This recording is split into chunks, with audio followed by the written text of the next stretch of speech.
Welcome, ladies and gentlemen, to another broadcast of Wealth and Wisdom with Fred Belcastro from the John DeVita Broadcast Center on the Windy City Hometown Entertainment Network and Jack FM 89.7 WRHS FM Norwich on Thursday, July the 23rd, the year of our Lord, 2015. And now, here he is, Mr. Fred Belcastro. When you're smiling, When you're smiling, when you're smiling, when you're smiling, and the whole world smiles with you. smiles with you. And when you're laughing, When you're laughing, oh, you're laughing. oh, you're laughing, When the sun comes shining through. shining through. When you're crying, When you're crying, you bring on the rain. bring on the Stop rain. your sighing. Stop your sighing, Won't you be happy again? happy again. When you're smiling, When you're smiling, keep on smiling. keep on smiling. And the world will smile. Good morning and welcome once again to the Wealth and Wisdom program. I'm your host, Fred Belcastro, and during the next half hour, we'll be talking about using our wisdom, using intelligence, our smarts to help grow and protect our wealth. We have just 2 additional weeks here in July. We have today the 22nd and 29th. For the next 2 weeks only, we'll be heard on Jack FM 89.7 WRHS out of Norwich, Thursdays from 11 o'clock to 11:30. And then, of course, we'll get back next month to our regular scheduled program of Fridays from 10 until 10:30. But for the next 2 weeks, that's the 23rd and the 30th, 11 o'clock to 11:30 on 89.7. And of course, once again, we're broadcasting from the John DeVita's Broadcast Center here on the northwest side of Chicago. And this morning, we're fortunate to have John DeVita at the controls. This morning, I'll talk a little bit about what I've been talking about, and that is basically taking care of what we have.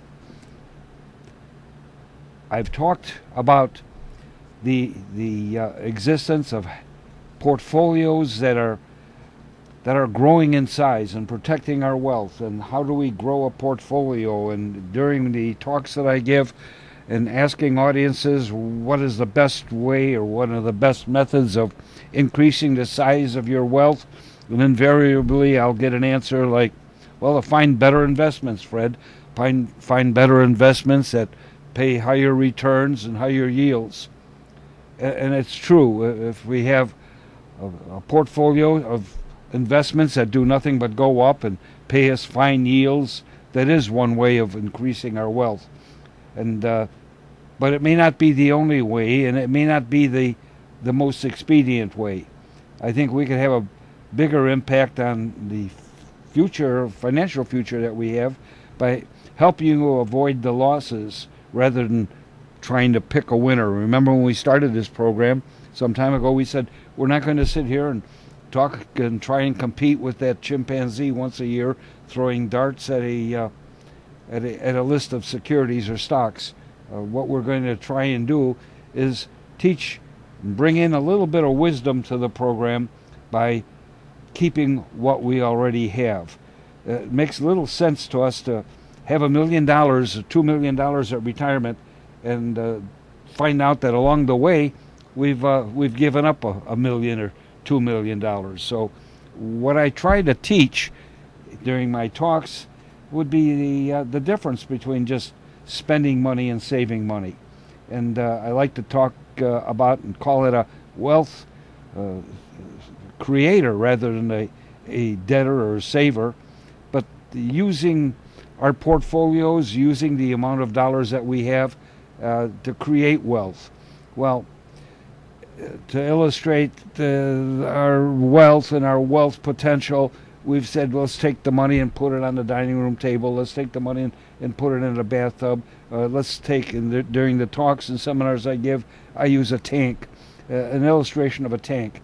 If we were to imagine now me going over to the blackboard and attempting to draw a 55-gallon barrel and say, this is our potential. Everything that's in this barrel is the potential that we have as far as our income and wealth is concerned. We know that the money goes in it. Have we figured? Do you know how to figure your wealth potential? And I always hear about the compound interest. People talk about the eighth wonder of the world. Remember we said about Albert Einstein saying that the compound interest is the eighth wonder of the world? And he went on to say that if you understand it, you'll earn it, and if you don't understand it, you'll pay it. When we imagine our money coming home, cashing our checks, putting that money in what? Where's our barrel? Is it the bank? All right, so when we put our money in the bank and we want to compound our money, how do we compound our money in the bank? Don't forget, when we discuss compounding, we're not talking about compounding a year, 2 years, or 3 or 4 years, but we're talking about compounding over a lifetime, over a period of time until you're going to withdraw this money. How does it compound? Do we put it in a mutual fund? How can it possibly compound in a mutual fund? We have no steady growth in a mutual fund. You see, that's part of the debtor, saver, wealth creator bit. It's just a saving. It's a deferred spending account. So if we put our dollars into this, into this tank, into this delayed spending account, how can it possibly compound? If a fund like a mutual fund has a variety of rates, in other words, you can go up 3%, go up 10%, go up 20%, or lose 20%. If it has the opportunity, the chance of ever decreasing in value, how is that adding to your compound interest? You see, these are things that I like to think about. In the length of time that I've been in the business, I've very rarely seen anyone who's compounding over a period of a lifetime. And we spoke about the effect of compound interest on interest only skyrocketing after about 18 to 20 years.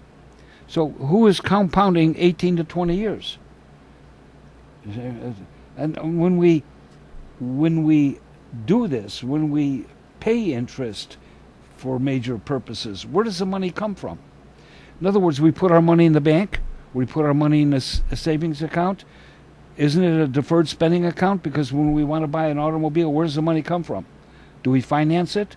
Now, when we finance it and we save, is our savings earning us what we pay out in finance charges? Are we paying 6%, 7%? And listen, I hear people saying, "Oh no, I pay zero interest for finance charges." You pay zero interest for finance charges? To who? To Polk Brothers? To App? Who? Who charges you nothing? Who's in business to give away product? You know, everyone gets these beautiful deals all up and down Western Avenue or Cicero Avenue or Grand Avenue or wherever it is that you these car dealerships are located, and they've got blocks after blocks after blocks. Did you just pay your $6,000 tax? Did you pay your $4,000 tax? It's due in a couple of weeks. You don't like to pay $4,000, $6,000, $7,000, $10,000, $12,000 in real estate taxes each year? Well, how do you think they pay $90,000, $110,000, $170,000? Just by giving away product? You know, when we make a purchase of a major appliance, where does the money come from? Do we take it out of our spending account? Then if we're taking it out of our spending account, or if we're saving up and accumulating money for our children's education, and we withdraw it from our savings, how does that compound?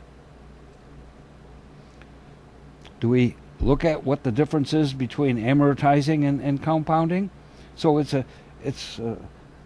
almost a moot point. You talk about compounding interest, and it's a good thing to do, but none of us can afford to do it unless we leave the money in the tank and leave it compound. But we can't do that because did we form a separate? In other words, do we collateralize?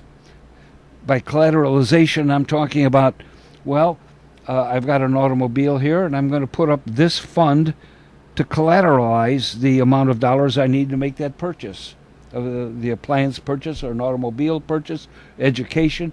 Do you see, do I have a savings account that's undisturbed, that's just there, just compounding, just attitude, just growing. And it grows whether or not I use it for collateralization or not. Is that what I'm doing? Unless you're doing that, you're not compounding your money. So what are we talking about compound for? We'll talk about good investments a little bit, a few minutes from now. But what do we talk about these things for? Because these things in real life, in actuality, are meaningless. And if we do have a collateralization account, what's the capacity? Do we know what the capacity is for our collateralization? I'm going on and on. If you know, call me. Tell me. Send me an email. It's fbelsecure at FBELSECURE. Or give me a call, 630-673-4360. If you have a way of doing this, let me know. Let me know how you've been doing it over the last 5, 10, 15, or 20 years. Have you made an investment in the last 10 or 20 years? And when you made that investment, where'd you get the money? Huh? Did you take it out of your savings account? How does that compound? How does it compound if you're spending it? So what I'm getting to is that the only thing I've found through all these years is a capacity to collateralize. And you leave your collateralized funds available to compound. If you don't, you're not compounding. You're not taking advantage of that eighth wonder of the world. And how do you get to that collateralization? How do you get to that fund when you're looking to make a large purchase? So you have to go to the bank, fill out papers. I see on TV now I've got a FICO score of 810. I got a FICO score of 790. I can put my feet up. I need you to serve me because my credit is so good. Your credit is so good because you pay back your loans. And when you paid back the loans, you paid interest. And when you paid interest, you're giving up part of your wealth. If you're giving away your wealth, how smart is that? How can I talk about wisdom if we're giving away our money, knowingly or unknowingly? And this is the premise of the whole discussions of my practice. You're not saving any money by giving up income to the rate of maybe 10, 20, or 30%. I seen an article some time ago that the Bank of America had charged during the either 2008 or 2011 as high as 30% on their on some of their credit cards for delayed payment. Giving away 30% of your money. Well, we know you're giving away 18% on credit cards because statistics tell us that 34% of the annual income is given away on debt expense and servicing debt. When we started this program, we said that's one of the erosion factors, isn't it? We don't like to pay taxes, yet we pay our taxes. Okay, there isn't anything wrong with that. You're supposed to, and as a good citizen, that's what we do. But how about inflation? Well, it's a stealth tax. It's a secret tax. Nobody understands or knows about it. But yet we have to pay it to the tune of about 3% a year. How about the lost opportunity costs? Whoops, lost opportunity costs. What's that? Well, look, if you didn't remember last year, if you ate the marshmallow, you gave up the rights to get another marshmallow if you delayed your purchase, if you delayed your consumption of consumer products or food. So this marshmallow test said that instant gratification, it plays the risk of losing the opportunity to get an additional marshmallow. And so that's what opportunity costs are. We want to be satisfied today. We'll have to make the purchase. We'll have to go into debt. We'll have to take money out of our savings account, lose our capacity to collateralize, and we're not taking anything with us. And I keep saying, hey, listen, we make enough. There's enough going into that pot, into the barrel, so that we don't have to pay juice. We don't have to pay the usual fees. We don't have to pay the VIG. Let's just hang on to what we got. Why don't we just leave it at that and maybe take a break and say, hey, let's hold what we have, and we'll pick up the discussion when we finish with this. There ain't no good in our goodbye. True love takes a lot of trying. Oh, I'm crying.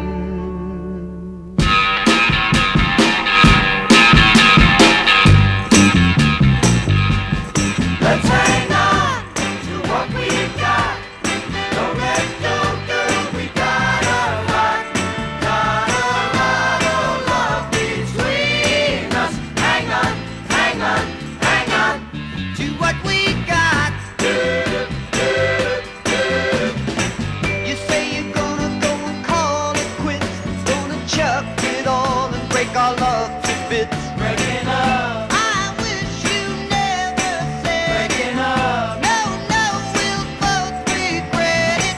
That little chip of diamond on your hand ain't a fortune, baby, but you know it stands For the love, for love to try and find such a us. love. We just can't leave behind us, baby. Don't you go, Baby, no, no, no, baby, and stay. Let's hang on to what we got.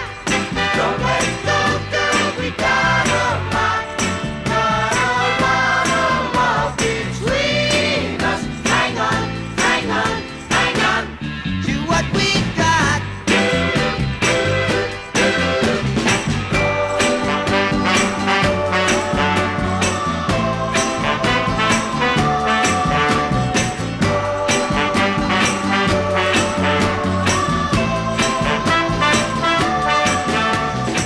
There isn't anything I wouldn't do. I'd pay any price to getting good to you.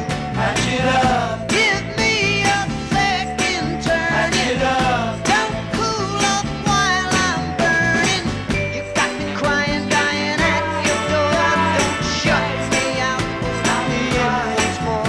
Open up, Your arms I need to hold. open up. Your heart, oh girl, I told you, baby. Don't you go, Baby. no, no, no. Take it over and stay. Let's hang on, girl, to what we got. Girl, it ain't Don't let go, girl, we got a lot. Got a lot of love between us. Hang on, hang on, hang on. what we got.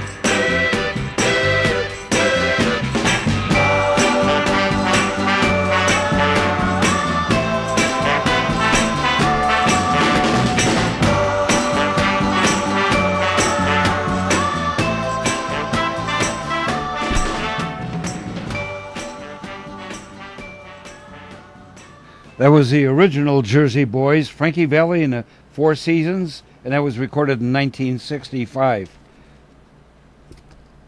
We talk about investing, pulling money out of our tank to invest. Probably the first thing we should understand about the industry, the financial services industry, it's largely, is in my opinion, parasitic. The pros are in it for the money. Brokers are in it for the money. Nothing wrong with that. Not saying anything wrong. But so are bricklayers and carpenters. They're in it for the money. The only difference is when they complete a job or finish the project, they give you the value for your money, and then they go on their way. Wall Street and the financial service industry doesn't do that. A parasite, in my estimation, attaches himself to the host, right, and then drains him of his lifeblood. He does not charge for services rendered, then move on like a carpenter or bricklayer. Instead, he continues to get fee after fee, commission after commission on the spreads, on the insidious charges that are made, the trades. The interest, I think, are contrary to what the person is. When the person hands us their money, they want to earn money. But the broker, for example, when we were in the brokerage business, they just encourage people to buy and sell. How many times have you said it's a good opportunity to buy, good opportunity to sell? It's always an opportunity on the horizon. The reason is that that's how we're paid. So we encourage the buy and sell when it's probably it shouldn't be done. Fund managers, deal makers, products all engineered to make money by encouraging us to do things that are in the best interest of the house. When we talk about in the best interest of others, I was shocked, as I'm sure a lot of you were, with the Planned Parenthood disclosures of things that are going on. Now, we know it's good or bad. I'm not saying they do good by harvesting, that there's a good use for the information that's given, the research and development that comes along. So I'm not talking about that. I'm talking about you. Is that what you want? So when you buy a mutual fund, when you invest your money and take it out of that tank, take it out of your savings account, take it off the table, do you know what you're investing in? Let's suppose that, do you like abortion? Are you for abortion? Are you against abortion? Okay. How about advanced cell technology? That's a over-the-counter stock. That advocates and puts money into abortion. Do you invest in that company? In other words, what I'm saying here is that, do we want our dollars to go to these companies? How about General Electric? Do you know they're involved in abortion? Do you know that they fund certain segments that are in favor of abortion? General Electric. How about Johnson & Johnson? We've got their names down. There's several violations along the lines of abortion. Now, do you look at your mutual fund? Do you look at that family of funds and see which funds are investing in abortion? Are you in favor of abortion? If you're not in favor of abortion and you feel it's against your, should I say, your Christianity beliefs or your godly beliefs, and then we pray to God for everything goes well for us. Give us this day our daily bread. Help us in our investments, in our finances, and yet we're investing and putting our money into things that violate God's principles. How far do you think we're going to get? How do you think that's viewed upon by our God? How about Pfizer? Do you think they have medication? They put pills out to aid in abortion? Goes on and on. Time Warner's another one for abortion. Oh, this information is screened by the Timothy Plan. These are funds that are faith-based funds that only invest in those things that are in harmony with Christian or godly beliefs. How about pornography? Do we favor pornography when we go to Mass on Sundays? Do we pray for pornography?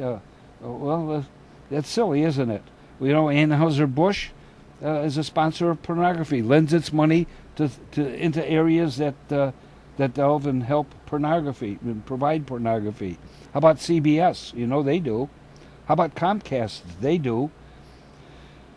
You know, here's one that'll. I'm reading off a chart of the screening from the Timothy Funds.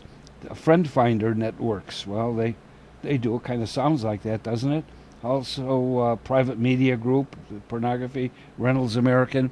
These are companies that invest in pornography. Well, when you put your money with these companies, aren't you sharing in that? Do you take any responsibility? If you don't, then forget about it. If we just turn our blind eye to it, that's fine too. All I'm saying is that last week I spoke about we're not going to the prom. And what I meant by that is that we're of an age. Remember when we instructed our children, you'd say, well, listen, you've got to take responsibility for your toys, Jimmy. You've got to put your toys away. You've got to treat your tools with respect, Timmy. You see, you've got to take responsibility. And we did that with our girls. You know, we teaching them to be responsible, to own up. It's your homework. This is your responsibility. This is what you have to do. And then as investors and then as adults, do we have a responsibility? Do we go to church on Sundays and pray, give us this day our daily bread? I've said this before. It's so strong with me, though. And that's the reason. Listen, we don't have to put our money into the hall of shame. Entertainment. You know, when we talk about the wrong types of entertainment, how about CBS? How about Comcast? How about Johnson & Johnson? We get into the lifestyles.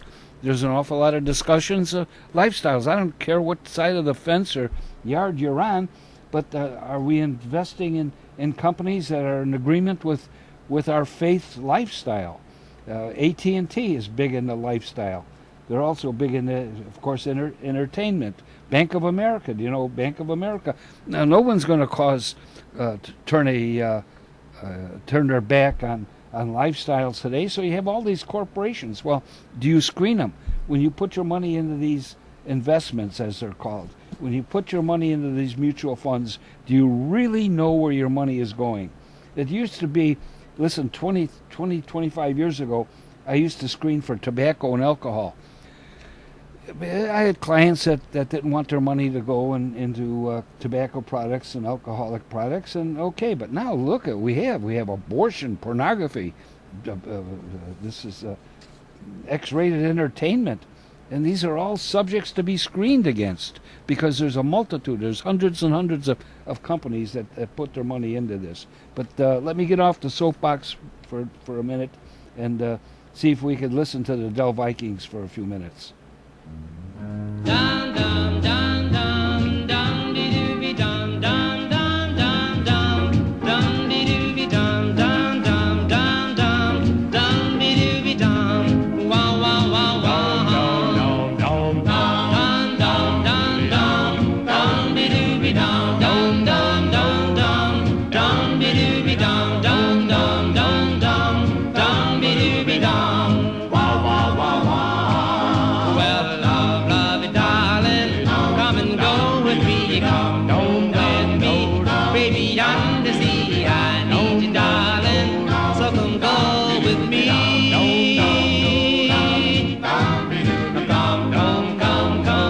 Come into my heart, darling, we will never part, I need you, darling, so come go with me. Yes, I need you, yes, I do need you, please say you never leave me. Well, say you never, yes, you really never. Never give me a chance. Come into my heart, darling, we will never part, I need you, darling, so come go with me. Yeah!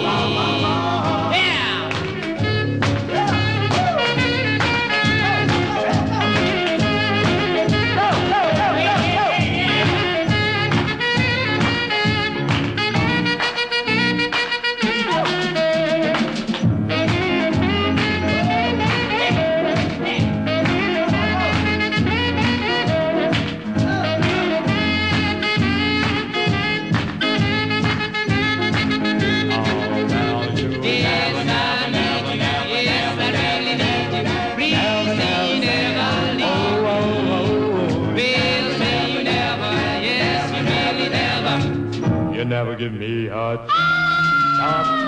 Love me, darling, come and go with me, baby, yonder sea, darling, so come go with me. Come on, go with me. Come on, go with me. Come on, go with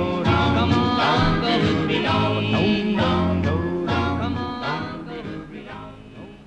Well, I hope you enjoyed Come Go With Me by the Del Vikings from 1956. Look, I don't mean to get up on a soapbox, but I want to say that Wall Street sells dreams and hopes, maybe a pie in the sky, and it's not cheap.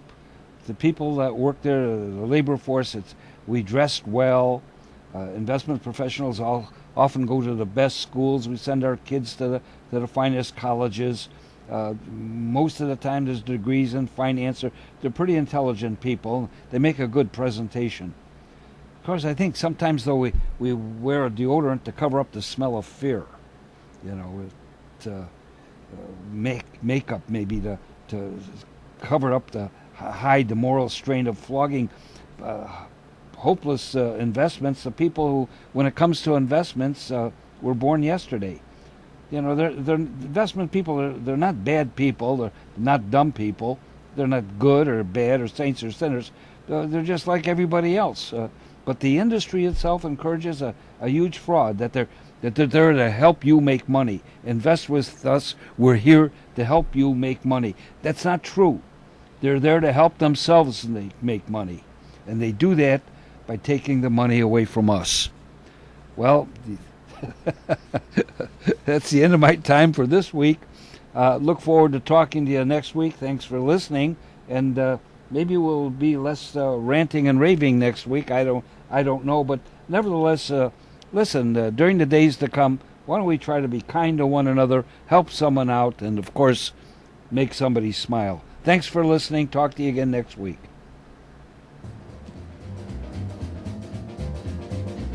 When you're smiling, When you're smiling, when you're smiling, when you're smiling, and the whole world smiles with you. And when you're laughing, when you're laughing, oh, you're you're laughing. laughing, When the sun comes shining through. shining through. When you're crying, When you're crying, you bring on the rain. bring on the Stop rain, your sighing. stop your sighing, Won't you be happy again? happy again. When you're smiling, When you're smiling, keep on smiling. keep on smiling. And the world will smile with you. Let's go now.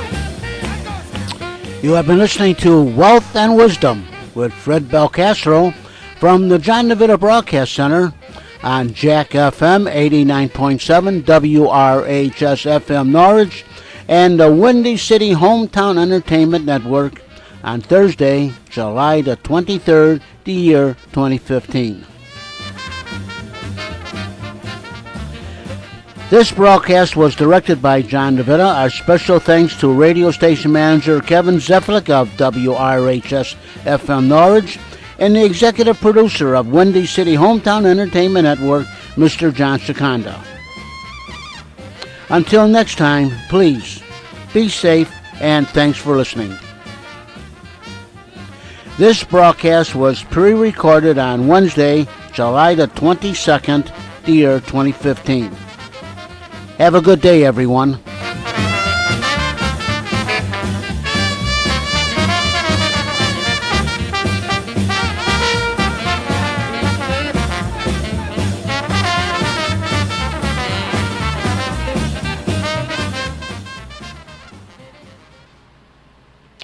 And this is Jack FM 89.7 WRHS FM, Norwich, Illinois.